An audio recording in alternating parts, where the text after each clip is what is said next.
Hello friends and welcome to our channel. इसका नाम है एमसीक्यू धमाका और सीयूटी पॉलिटिकल साइंस की सीरीज में ये सेकेंड लेक्चर है। और टाइम वेस्ट नहीं करते हैं, पहला वीडियो आ चुका है, उसको आप ट्राई कर सकते हो। देखो, बनाने का खाली एक ही मकसद है कि आप जाने कितने तमाम सोर्सेज से पढ़ते हो ये सब चीज़। पॉलिटिकल साइंस आपने पढ़ रखा है, आप अपने बोर्ड की तैयारी कर रहे होगे इस समय, क्लास 11 क्लास 12 बोर्ड्स की जो आने वाला है मार्च में, स्टार्ट होगा फेब में। तो उसके पॉइंट ऑफ व्यू कि आपका बोर्ड, चलिए आपने पॉलिटिकल साइंस पढ़ा है तो आपने कॉन्सेप्ट पढ़ रखे होंगे, तो क्यों ना क्वेश्चन कर दिया जाए सीयूटी वाले जो कि काफी इंपॉर्टेंट है। तो पहला क्वेश्चन आपके स्क्रीन पे है, पॉज करके प्लीज स्कोर बता दिया करिए ताकि नाम और स्कोर, ताकि मालूम चल सके कि आप कितना अच्छा स्कोर कर रहे हैं, ठीक है ना। और पहला क्वेश्चन ये है, the emergency in India was impose in which year. ठीक, इमरजेंसी कौन सी ईयर में इम्पोज हुई थी। तो ये चार आपके ऑप्शन है और जो सही आंसर है वो है आपका 1970। ओके, और किसके कार्यकाल में हुआ था, तो ये Indira Gandhi was our PM at that time। ये she was the PM Indira Gandhi 1975। Okay, और आर्टिकल 352, ठीक, आर्टिकल 352 यूज करके इंदिरा गांधी ने 1975 की इमरजेंसी लगाई थी। और क्या इसमें हम लोग देख सकते हैं कि 19, अच्छा, नेशनल इमरजेंसी और कब कब लगी है, any idea. I think 1965 war में लगी थी। ओके, और एक और लगी थी, तो आप कमेंट बॉक्स में मेरे को बताइए कि नेशनल इमरजेंसी और कब लगी थी, ठीक है ना। एक तो 1975 में, एक 1965, और एक आप बताएंगे कमेंट बॉक्स में। ठीक, पहला क्वेश्चन ये है, द इमरजेंसी इन इंडिया और impose in which year. Okay, तो जो ऑप्शन है, जो प्रोबेबल ऑप्शन है वो 1975। 1971 में क्या हुआ था, ये हमारा इंडो पाक वॉर हुआ था, ठीक है ना, जिसके बाद बांग्लादेश लिबरेट हुआ था या नया देश बना था बांग्लादेश, ठीक है ना। वेस्टर्न कहूँगा, पाकिस्तान जो था वही आज का हमारा बांग्लादेश है। और वही आज जो इंडिया को आग दिखा रहा है, इंडिया को बता रहा है कि वो कितना बड़ा देश है, और स्टूपिड थिंग कर रहा है, जिसको उसको बहुत ही सीरियस कॉन्सिक्वेंसेस बांग्लादेश को फेस करने पड़ेंगे अगर इंडिया को चैलेंज करने की कोशिश करेगा। ये नहीं भूलना चाहिए बांग्लादेश को कि इंडिया ही था जिन्होंने उनकी इतनी हेल्प की। उस समय लात घुसे खा रहे थे ये बांग्लादेश वाले, ठीक है ना, ईस्टर्न पाकिस्तान से। तो थोड़ा देख के, सॉरी, वेस्टर्न पाकिस्तान से, ठीक है ना। तो ये कहते हैं कि ईस्टर्न पाकिस्तान जो आज का बांग्लादेश है। तो अगर डायरेक्शन की प्रॉब्लम हुई होगी, सॉरी इसके लिए। वेस्टर्न पाकिस्तान परेशान कर रहा था हमारे ईस्टर्न पाकिस्तान को, ठीक है ना। तो जो आज का बांग्लादेश है, तो बांग्लादेश को ये नहीं भूलना चाहिए कि वो क्या था और कैसे उसने आजादी पाई और किसके बलबूते पाई और किसको वो चैलेंज कर रहा है।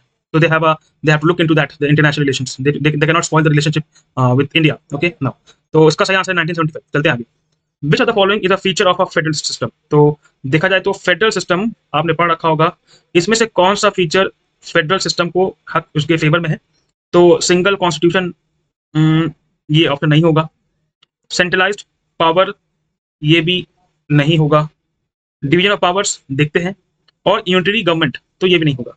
तो सही आंसर है डिवीजन ऑफ पावर्स। ओके, अब पावर्स क्या होती हैं कि जो फेडरल सिस्टम होता है उसमें डिसेंट्रलाइजेशन, एक वर्ड है डिसेंट्रलाइजेशन, डिसेंट्रलाइजेशन ऑफ पावर्स देखने को मिलता है, जहां पर पावर्स बटी होती हैं, लाइक सेंट्रल गवर्नमेंट में या तो यूनियन गवर्नमेंट में बटी रहेंगी ऊपर। फिर अगला लेवल आएगा आपका स्टेट गवर्नमेंट में या प्रोविंस गवर्नमेंट में होगा, और फिर अगला आएगा आपका लोकल गवर्नमेंट में। तो अलग अलग लेवल पे पावर्स बटी होती हैं, पावर डिवाइड होती हैं। डिसेंट्रलाइजेशन ऑफ पावर्स होता है, डिवीजन ऑफ पावर्स होता है, ताकि किसी एक गवर्नमेंट, फॉर्म ऑफ गवर्नमेंट के पास इन अ कंट्री ज्यादा पावर इकट्ठी ना हो पाए। तो ऑप्शन नंबर सी सही आंसर है। और option number A, B and D, ये सब आपको यूनिटरी फॉर्म ऑफ गवर्नमेंट में मिलेंगे, जहां पर एक संविधान है, सिस्टम सेंट्रलाइज, मतलब सेंट्रल गवर्नमेंट ही पावरफुल होती है और वही सब कुछ देख रेख करती है। लोकल गवर्नमेंट या स्टेट गवर्नमेंट सेंट्रल गवर्नमेंट के मर्जी पे होते हैं, किसमें, यूनिटरी फॉर्म ऑफ गवर्नमेंट में। तो आपको इतना अंदाजा होगा। चलते हैं आगे। The union, Soviet union, okay sorry, the Soviet union disintegrated in which year. Okay, तो ये जस्ट वो दिन अभी अभी बीता है। ओके, 26 दिसंबर 1991। ओके, ये वो साल था जब यूएसएसआर गिर जाता है। अच्छा, बहुत लोग को यूएसएसआर का फुल फॉर्म नहीं पता है, तो जिनको पता हो वो कमेंट बॉक्स में बताएं मेरे को कि यूएसएसआर का फुल फॉर्म क्या होता है। पेपर ही में ये भी पूछ सकता है। ओके, 26 दिसंबर 1991 को यूएसएसआर गिर जाता है। ओके, और जो इसके लीडर होते हैं आखिरी, वो होते हैं मिखाइल गोर्बाचेव। ठीक, मिखाइल गोर्बाचेव होते हैं इसके आखिरी लीडर। वो अपनी पॉलिसी लेके आते हैं ग्लासनोस्ट और पेरेस्ट्रोइका। अच्छी पॉलिसीज होती हैं, लेकिन वो काउंटर उनका इन्फ्लुएंस चला जाता है और जिसके कारण लोगों को कमियां दिखती हैं यूएसएसआर में, जो कि 15 देशों से मिलकर बना था, और ढह जाता है सोवियत यूनियन। तो 1991 23 दिसंबर, तो अभी वो दिन बीता है, तो इसलिए क्वेश्चन इंपॉर्टेंट हो जाता है। चलते हैं आगे। Which the following is a permanent member of the UNSC, ठीक है ना। परमानेंट मेंबर यूएनएससी का full form United Nations security council, okay. इसमें P5 कंट्रीज का नाम आता है जो कि परमानेंट मेंबर्स। इसमें आपका एक कंट्री आ जाएगा यूएसए, एक आपका आ जाएगा यूएसएसआर जो कि आज का क्या है, रशिया है। देन आपका एक आ जाएगा आपका फ्रांस, और एक आपका आ जाएगा यूके, और एक आपका जो आंसर यहाँ पर है वो है चाइना। तो एक चाइना को मिला के एक, दो यूएसए, तीन रशिया, चार फ्रांस, और चौथा आपका यूके, ठीक है। ये कंट्रीज हैं जो कि P5 में है, और बाकी ये कंट्रीज P5 में नहीं है लेकिन डिमांड करती हैं इंडिया, जर्मनी, जापान कि एक न्यू इकोनॉमिक ऑर्डर सेट होना चाहिए, पॉलिटिकल ऑर्डर भी सेट होना चाहिए, जिसमें इंडिया, जर्मनी, जापान जो कि इंपॉर्टेंट कंट्रीज हो चुकी हैं और धीमे धीमे पोल बनते जा रहे हैं, मतलब एक पोल, दो पोल जो इंटरनेशनल रिलेशन को कंट्रोल करते हैं, तो उनको जगह मिलनी चाहिए, पर ये भी होता हुआ नहीं दिख रहा है।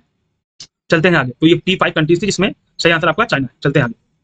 The bipolar world came to an end with, तो बाइपोलर वर्ल्ड जो था कब खत्म हो जाता है, ओके सॉरी, कब खत्म हो जाता है, when it came to an end, okay.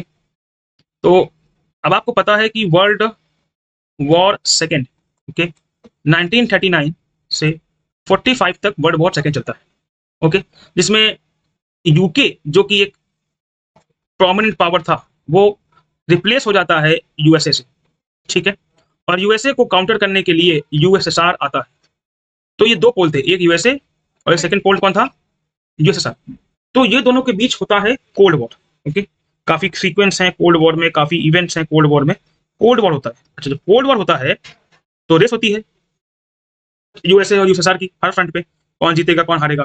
उसके चक्कर में यूएसए जीत जाता है, ठीक। और जो हमने पिछला क्वेश्चन अटेम्प्ट किया है वो इसी पे था कि यूएसएसआर जब गिर जाता है 26 दिसंबर 1991 को, तो वर्ल्ड बाइपोल से बन जाता है यूनिपोलर, ठीक है, और बच जाता है खाली यूएसए और यूएसए की हेजीमनी, ओके। तो ये कब होता है, बाइपोल कब खत्म होता है, with the disintegration, fall of the Soviet union, जो कि आंसर नंबर 3 है आपका। चलते हैं आगे। ये क्वेश्चन देखेंगे आप तो बड़ा ही अच्छा क्वेश्चन है। The quorum of the Lok Sabha as well as the Rajya Sabha. Quorum आपको जानना पड़ेगा कि कोरम है क्या। कोरम मतलब होता है कितने कम से कम सदस्य चले आए होने चाहिए हर एक हाउस में, लोकसभा राज्यसभा में, कि उसकी मीटिंग जो है, जो डेली फंक्शन है लोकसभा राज्यसभा का, वो स्टार्ट हो सके। भाई अगर एक आदमी आएगा, जैसे आप टीचर है मान लीजिए, एक स्टूडेंट जाएगा क्लास में, तो टीचर क्या पढ़ाएगा फालतू में, कम से कम मान लीजिए 6-7 बच्चे आए तो चालू। वैसे ही लोकसभा राज्यसभा की एक मिनिमम स्ट्रेंथ चाहिए कि उस दिन का बिजनेस या उस दिन की एक्टिविटी कंडक्ट हो सके। तो वो दोनों हाउस का एक ही है, 1/10 of the total membership.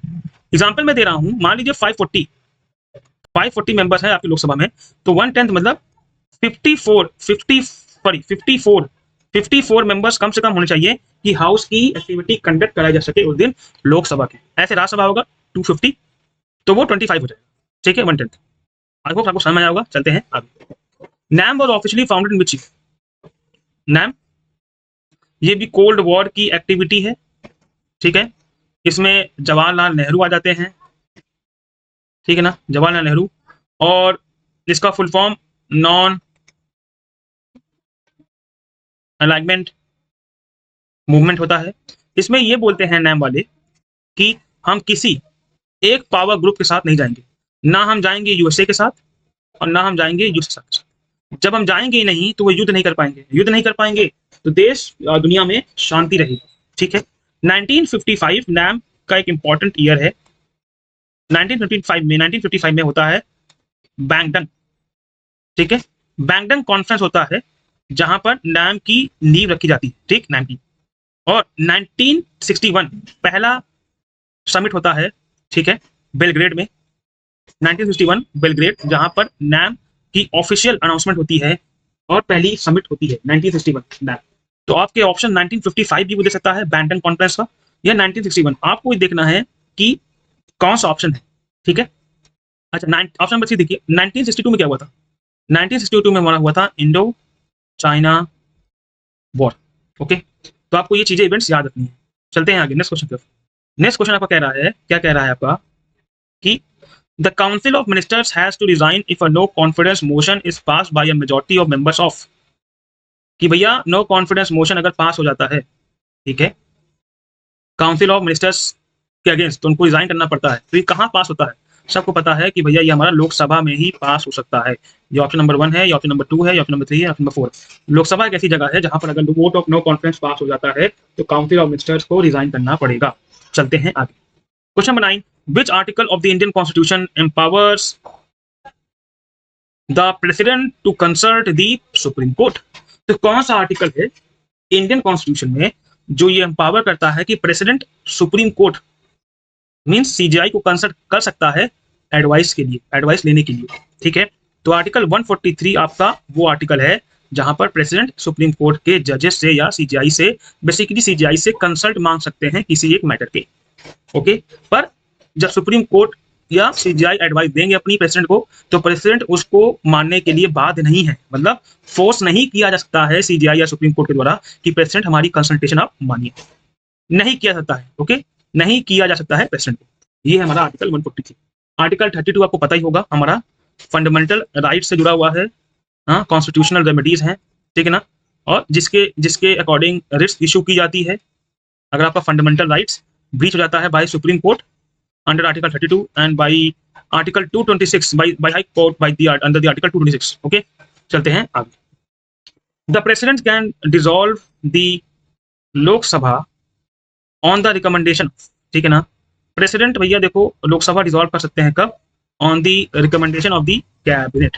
Okay, ये क्वेश्चन ध्यान रखिएगा कि प्रेसिडेंट तभी डिसॉल्व करेंगे लोकसभा जब कैबिनेट उनको, ठीक है, रिटर्न परमिशन देगा, रिटर्न परमिशन देगा तभी वो लोकसभा को डिसॉल्व कर सकते हैं, ठीक है? तो होप कि आपको सब क्वेश्चन समझ में आए होंगे। प्लीज अगर समझ में आए हैं तो लाइक शेयर एंड सब्सक्राइब कर दीजिए, अपने दोस्तों तक पहुंचाइए इसको। और आपके लिए कोई भी डाउट अगर आपको किसी भी टॉपिक पे है पॉलिटिकल साइंस के, तो आप हमसे शेयर कर सकते हैं। आपका बोर्ड भी है, हम जरूर आपके लिए वो कंटेंट ईजी तरीके से बनाने की कोशिश करेंगे। तब तक के लिए बाय बाय, टेक केयर, पढ़ते रहिए, आंसर कमेंट बॉक्स में बता दीजिएगा और लगे रहिए। Bye, take care.